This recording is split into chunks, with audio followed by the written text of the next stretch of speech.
வணக்கம். இது உங்களுக்கான ஒரு பிரத்யேக ஆய்வு.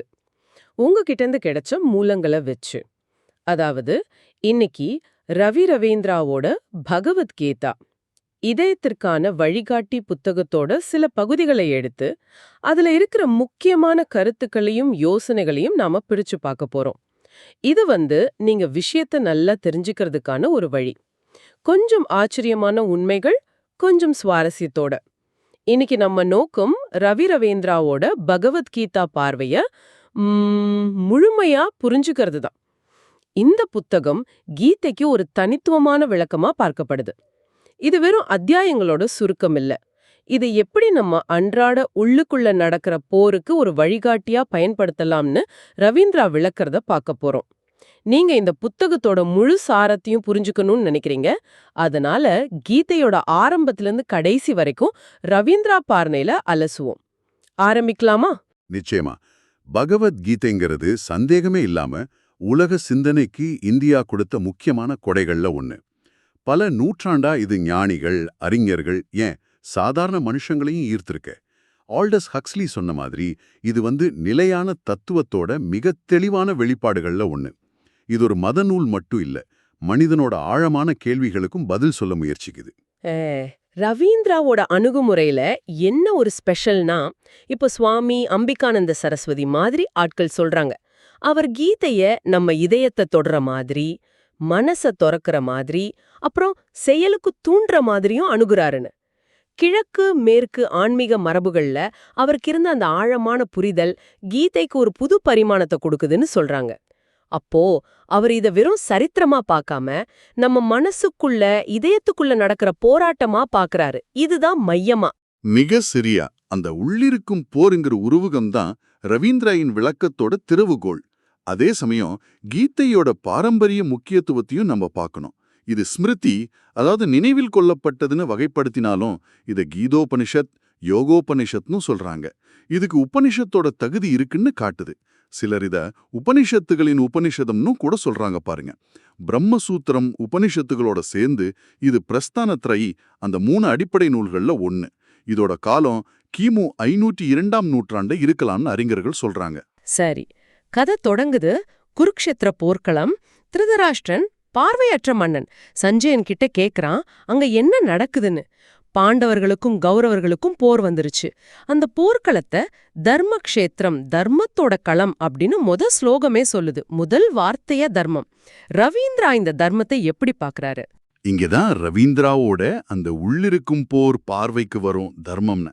அது வெறும் கடமையோ மத நெறியோ மட்டும் இல்ல, அது ஒருத்தரோட இயல்பு, அதாவது ஸ்வபாவம், பிரபஞ்சத்தோட ஒழுங்கு, பொறுப்புன்னு பல அடுக்குகள் இருக்கு. அர்ஜுனனோட குழப்பமே இங்கதான் ஆரம்பிக்குது. அவனுக்கு முன்னாடி நிக்கிறது 2 தர்மங்களுக்கு நடுவுல ஒரு பெரிய போராட்டம். ஒரு க்ஷத்ரியனா, போர் வீரனா சண்டை போடுறது அவன் தர்மம். ஆனா எதிர நிக்கிறவங்க அவனோட சொந்தக்காரங்க, குருக்கள். அவங்கள கொல்றது குடும்ப தர்மத்துக்கு எதிரானது. இந்த முரண்பாடு தான் அவனோட உள்ளிருக்கும் போர். அப்படியா? அப்போ கிருஷ்ணரோட பதில் இந்த தர்ம சங்கடத்துக்கு என்னவா இருக்கு? கிருஷ்ணரோட பதில் நேரடியா இல்ல. அவர் அர்ஜுனன் கிட்ட இதை செய் அதை செய்யாதேன்னு சொல்லல. ரவீந்திரா சுட்டிக்காட்டுற மாதிரி கிருஷ்ணர் பிரச்சனையோட மூலத்துக்கே போறார். செயல் சரியா இருக்கணும்னா முதல்ல செய்பவர் சரியா இருக்கணும். இதுதான் கிருஷ்ணரோட மைய செய்தி. இதுதான் கீதைய வெறும் தத்துவ நூல் இல்லாம ஒரு யோக சாஸ்திரம் ஆக்குது. யோக சாஸ்திரமா? ஆமா. அதாவது ஒருத்தர சரியான செய்பவரா, சமநிலையோட தெளிவா இருக்கிற மனிதரா மாத்திர அறிவியல். யோகம்னா இங்க உடற்பயிற்சி இல்ல, இது ஒரு முழுமையான மாற்றம்.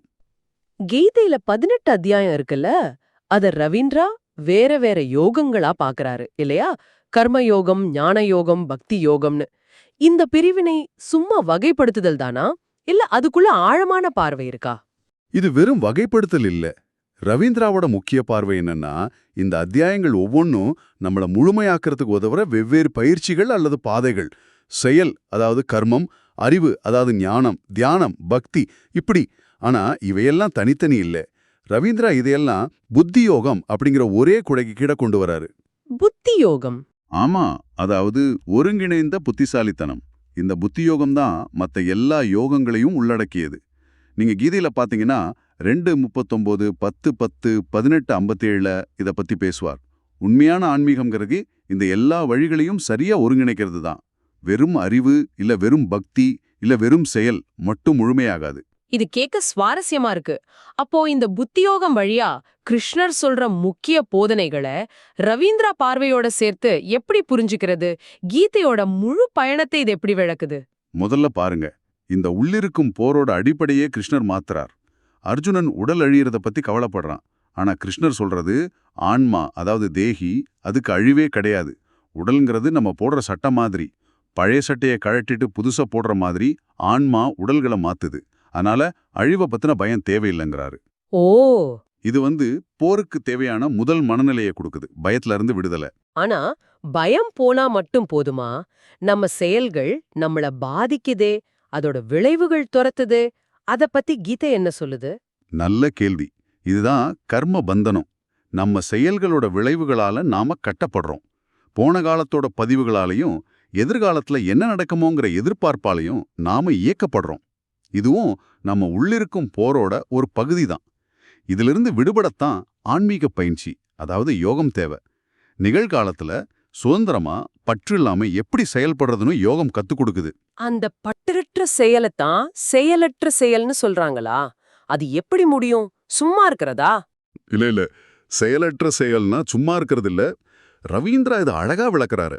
செயல்கள் இயற்கையோட 3 குணங்களால, சத்வம், ரஜஸ், தமஸ்னு சொல்றமே, அதால நடக்குதுன்னு உணர்றது. நான் செய்யறேன் அப்படிங்கிற அந்த அகங்காரத்தை விடுறது தான் முக்கியம். ஒரு கருவி மாதிரி செயல்படுறது. நீங்க ஒரு வேலையை செய்யும்போது அதோட பலன்ல உங்க கவனமும் எதிர்பார்ப்பும் அந்த நான்கிற எண்ணமும் ஒட்டிக்கிட்டா அது உங்களை கட்டுப்படுத்தும். புரியுது. அந்த பற்ற அறுத்துட்டு கடமையை செய்யறது தான் செயலற்ற செயல். இது ஒரு மனநிலை மாற்றம். உங்க அகங்காரத்தை செயல் என்று பிரிச்சுட்டா அதோட விளைவுகளும் உங்களை பெருசா பாதிக்காதது தான் விஷயம். இது ஒருத்தரோட கடமை, அதாவது ஸ்வதர்மம்னு சொல்றாங்க இல்லையா? அதோட எப்படி பொருந்துது? ஒவ்வொருத்தரும் அவங்க இயல்புக்கேத்த கடமையை செய்யணும்னு கிருஷ்ணர் சொல்றாரே. ஆமா, ஸ்வதாமங்கிறது இந்த செயலற்ற செயலோட ஒரு முக்கியமான அம்சம். உங்க இயல்பு, அதாவது ஸ்வபாவம், அதுக்கு எது பொருந்துகோ அதுதான் உங்க தர்மம். அந்த தர்மத்தை செய்யறது அது மத்தவங்க பார்வையில குறைவா தெரிஞ்சாலும் பரவாயில்ல. மத்தவங்க தர்மத்தை செய்யறதை விட மேலானதுங்கிறாரு கிருஷ்ணர். ஏன்னா உங்க இயல்புக்கு ஏத்ததை செய்யும்போது தான் நீங்க முழுமையா பற்றில்லாம செயல்பட முடியும். அர்ஜுனனோட ஸ்வதர்மம் க்ஷத்ரியனா போர் புரியறது. அதை விட்டு விலக நினைக்கிறது தான் அவனோட குழப்பத்துக்கு காரணம். கிருஷ்ணர் என்ன சொல்றாருன்னா, உங்க ஸ்வதர்மத்தை பற்றில்லாம நான் செய்யறேங்கிற அகங்காரம் இல்லாம ஒரு யாகம் மாதிரி, அதாவது ஒரு அர்ப்பணிப்பு மாதிரி செய்யுங்க. இதுவும் அந்த உள்ளிருக்கும் போரை எதிர்கொள்ற வழிதான். நீங்க சொல்றத பார்த்தா செயல், அதாவது கர்மயோகம் ஒரு முக்கியமான வழி. ஆனா கீதையில ஞானத்துக்கும் முக்கியத்துவம் கொடுக்கப்படுது. ஞான யோகம், புனித அறிவு எல்லா கர்மங்களையும் எரிச்சிடும்னு சொல்றாரு. உண்மைதான். செயல் மட்டும் போதாது. அந்த செயலை செய்யறதுக்கு சரியான புரிதலும் ஞானமும் தேவை. ஞானம்னா வெறும் புத்தக அறிவில்ல, அது தன்னையே உணர்றது, எல்லாத்துலயும் இருக்கிற அந்த ஒரே மெய்ப்பொருளை உணர்றது. இந்த ஞானம் கிடைச்ச யோகி எல்லாரையும் தனக்குள்ளே பார்க்கறான், தன்னையே எல்லாருக்குள்ளேயும் பார்க்கறான். இதுதான் சமநோக்கு. சமநோக்கு, ஈக்குவல் விஷன். ஆமா, இன்பம் துன்பம், வெற்றி தோல்வி, நண்பன் எதிரி எல்லாத்தையும் ஒன்னா பார்க்கற மனநிலை. இந்த சமநோக்கு தான் உண்மையான யோகியோட அடையாளம். கிருஷ்ணனை எங்கும் காண்பவன் அவர்கிட்ட இருந்து தொலைஞ்சு போறதில்லைங்கிறதும் இதனால தான். இந்த ஞானம்தான் செயலோட பற்று அறுக்க உதவுது. ரவீந்திரா அவரோட வாழ்க்கையில சந்திச்சவங்க, அவரோட அப்பா மாதிரி ஆட்கள் இந்த ஞான தேடலுக்கு உதவினத பத்தியும் புத்தகத்துல சொல்றாருல்ல? ஆமா, அது ரவீந்திராவோட விளக்கத்துக்கு ஒரு தனிப்பட்ட டச் கொடுக்குது. அவரோட அப்பா 7வது அத்தியாயத்தோட 19வது ஸ்லோகத்தை காட்டி, அதாவது பல பிறவிகளுக்கு பிறகு ஞானி என்னை அடையறான், எல்லாமே வாசுதேவன்தான் உணர்ந்து, அப்படி ஒரு மகாத்மா கிடைக்கிறது ரொம்ப அரிதுன்னு சொல்லி அதோட உண்மையான அர்த்தத்தை நீயே அனுபவத்துல பாருன்னு சொன்னது அவரை ரொம்ப யோசிக்க வச்சிருக்கு. அதே மாதிரி திருமதி வெல்ச், ஜே கிருஷ்ணமூர்த்தி போன்றவங்களோட அவர் பேசினது பாரம்பரியத்தை அப்படியே கண்மூடித்தனமா பின்பற்றாம உண்மையான அர்த்தத்தை, நேரடி அனுபவத்தை தேடணும்னு அவருக்கு உணர்த்தி இருக்கு. இந்த நேரடி அனுபவம், ஞானம், இதுக்கு கீதையில எந்த அளவுக்கு முக்கியத்துவம் இருக்கு? கிருஷ்ணர் வேதங்களை கூட விமர்சிக்கிறதா சொன்னீங்களே, அதை எப்படின்னு கொஞ்சம் சொல்லுங்க. இது ஒரு முக்கியமான கொஞ்சம் நுட்பமான இடம் பாருங்க. கிருஷ்ணர் வேதங்களை ஒதுக்கல, ஆனா வேதங்கள்ல சொன்ன சடங்குகளை, அதோட பலன்களை மட்டுமே பெருசா நினைச்சு சொர்க்கம் தான் எல்லான்னு வேற எந்த சிந்தனையும் இல்லாம இருக்கிறவங்கள அவர் கண்டிக்கிறாரு. ஞானம் கிடைச்சவனுக்கு எப்படி பெரிய வெள்ளம் வரும்போது சின்ன கிணத்தோட தண்ணி தேவையற்றதாகுமோ அது மாதிரி வேதங்களோட சடங்கு பகுதி மட்டும் போதாதுங்கிறார். ஓஹோ. அதாவது சடங்குகளை விட மெய்ப்பொருளை பத்தின நேரடி அனுபவ ஞானம்தான் உயர்ந்தது. இதுவும் அந்த உள்ளிருக்கும் போற ஜெயிக்கிற வழிதான். வெறும் சடங்குகள்ல சிக்கிக்காம உண்மையான புரிதலை நோக்கி போறது. அப்போ அறிவுதான் உயர்ந்ததுன்னா ஏன் அர்ஜுனனை அவ்ளோ கடுமையா போரிட சொல்றாரு கிருஷ்ணர்? சும்மா ஞான வழிய ஃபாலோ பண்ணுன்னு சொல்லிருக்கலாமே. இது கொஞ்சம் முரணா தெரியுதே. அர்ஜுனனுக்கும் இதே சந்தேகம் வருது. அவன் கேக்குறான், ஞானம்தான் சிறந்ததுன்னா ஏன் என்னை இந்த கோரமான போர்ல ஈடுபடுத்துறீங்கன்னு. கிருஷ்ணரோட பதில் என்னன்னா, துறவு அதாவது ஞான வழி, அப்புறம் பற்றற்ற செயல் அதாவது கர்மயோகம். இந்த ரெண்டுல கர்மயோகமே சிறந்தது, சுலபமானதுங்கிறது தான். உண்மையான துறவுங்கிறது செயலை விடுறதில்ல, செயலோட பலன்ல இருக்கிற பற்றையும் நான் செய்யறேங்கிற எண்ணத்தையும் விடுறது தான். ஆமா. உலக வாழ்க்கையிலேருந்து ஓடி போறது கீதையோட வழி இல்ல. உலக போர்க்களத்தோட நடுவுல நின்னுக்கிட்டே வேலையில தீவிரமா இருக்கும்போதே பற்று இல்லாம சமநோக்கோட எப்படி இருக்கிறதுன்னு தான் அது கத்துக் கொடுக்குது. ரபீந்திரா இதைத்தான் ரொம்ப வலியுறுத்துறாரு. ஆகா, உண்மையான போர் வெளியில இல்ல, உள்ளுக்குள்ளதான். காமம், குரோதம், லோபம், ஆசை, கோபம், பேராசை இதுதான் உண்மையான எதிரிகள்னு சொல்றாரா கிருஷ்ணர்? மிகச்சரியா. இதுதான் நரகத்தோட 3 வாசல்னு சொல்றாரு கிருஷ்ணர். இதுதான் நம்மள சமநிலை இல்லாம குழப்பமா ஆக்கி நம்ம உள்ளிருக்கும் போரை இன்னும் அதிகமாக்குது. இதையெல்லாம் அறிவால, பற்றற்ற செயலால, தியானத்தால கட்டுப்படுத்துறது இல்லனா கைவிடுறது தான் உண்மையான வெற்றி. இதுதான் செயல் புரியறவரோட மாற்றம். செயல் சரியாறதுக்கு முன்னாடி செய்யறவர் சரியாகணும். இப்போ அந்த 3 குணங்களை பத்தி சொல்லுங்க. சத்வம், ரஜஸ், தமஸ். இது எப்படி இந்த உள்ளுக்குற போர்க்குள்ள வருது? கீதையோட 14, 17, 18 அத்தியாயங்கள் இதை பத்தி விரிவா பேசுது. சத்வம்னா அமைதி, ஒளி, அறிவு, சந்தோஷம். ரஜஸ்னா ஆர்வம், செயல், பேராசை, அமைதியின்மை. தமஸ்னா மந்தம், அறியாமை, சோம்பல், மயக்கம். இந்த 3 குணங்களும் இயற்கையோட அடிப்படை சக்திகள். இது மாறி மாறி நம்மகிட்ட ஆதிக்கம் செலுத்தும். அப்படியா? ஆமா. நம்ம எண்ணங்கள், செயல்கள், சாப்பாடு, நம்பிக்கை, சந்தோஷம்னு எல்லாத்தையும் இது பாதிக்கும். இந்த குணங்களோட இயக்கத்தை புரிஞ்சுக்கிட்டு அதுக்கு அடிமையாகாம அதை கடந்து போறது தான் யோகத்தோட ஒரு பகுதி. ரஜோ குணத்தால வர்ற கோபத்தையும் தமோ குணத்தால வர்ற மயக்கத்தையும் ஜெயிச்சு சத்துவ குணத்தை வளர்த்து கடைசியில அதையும் தாண்டி போறது தான் இலக்கு. கிருஷ்ணரோட தன்மைய பத்தியும் கீதை பேசுதே. அவர் பிறப்பில்லாதவர், எல்லாத்துக்கும் ஆதாரம், எல்லா உயிர் இதயத்திலயும் இருக்காருன்னு சொல்லுது. இது எப்படி இந்த உள்ளுக்குற போரோட சம்பந்தப்படுது? இது ரொம்ப முக்கியம். கிருஷ்ணர் தன்னை வெறும் தேரோட்டியா மட்டும் காட்டிக்கல. அவர் தன்னை பிரபஞ்சத்தோட மூலமா எல்லா உயிர்களையும் இருக்கிற ஆன்மாவா வெளிப்படுத்துறார். அந்த விஸ்வரூப தரிசனம் 11ஆம் அத்தியாயம். அவர் இந்த முக்குணங்களையும் தாண்டினவர். அவர் வெளிப்பட்ட வடிவமாவும் இருக்காரு, அதே நேரம் எல்லாத்தையும் கடந்த நிராகாரமாவும் இருக்காரு. அவர் ஏமாத்துறவங்களோட தந்திரமாவும் உண்மையாளரோட உண்மையாவும் இருக்காருன்னு சொல்றது 10.38. அவர் எல்லா இருமைகளையும் அதாவது டுவாலிட்டிஸையும் கடந்தவர்னு காட்டுது. இந்த உண்மையை உணர்றது நம்ம சின்ன நான்ங்கிற அகங்காரத்தை கரைக்க உதவும். எல்லாம் வாசுதேவனே 7.19ங்கிற அந்த மகா வாக்கியம் ரவீந்திராவோட அப்பா சொன்ன மாதிரி இந்த உள்ளுக்குள்ள போர்ல நாம தனியா இல்ல, பிரபஞ்ச சக்திய நமக்குள்ள இருக்குங்கிற நம்பிக்கையும் தெரிவையும் தருது. கீதையோட இந்த பயணம் கர்மம், ஞானம், தியானம், குணங்கள், கிருஷ்ணரோட தன்மைன்னு பல வழிகளை காட்டுது. இது எல்லாத்தையும் இணைக்கிற கடைசி புள்ளி எது? ரவீந்திரா பார்வையில எதுக்கு முக்கியத்துவம்? கடைசியில எல்லா யோகங்களையும் வழிகளையும் இணைக்கிறது பக்தி அல்லது அன்புதான். ஞானத்தால அறியலாம், கர்மத்தால சேவை செய்யலாம். ஆனா அன்பால, பக்தியால மட்டும்தான் அவரை முழுசா உணர முடியும், அவரோட இணைய முடியும்னு கிருஷ்ணர் சொல்றாரு. ஒரு இலை, பூ, பழம் இல்ல கொஞ்சம் தண்ணி இதை அன்போட கொடுத்தா கூட அவர் ஏத்துப்பேன்னு சொல்றது பக்தியோட எளிமையையும் சக்தியும் காட்டுது. அப்போ கீதையோட கடைசி மெசேஜ் முழு சரணாகதி தானா? எல்லா தர்மங்களையும் விட்டுட்டு எங்கிட்ட மட்டும் சரணடை 18.66ன்னு கிருஷ்ணர் சொல்றாரே, அதுக்கு என்ன அர்த்தம்?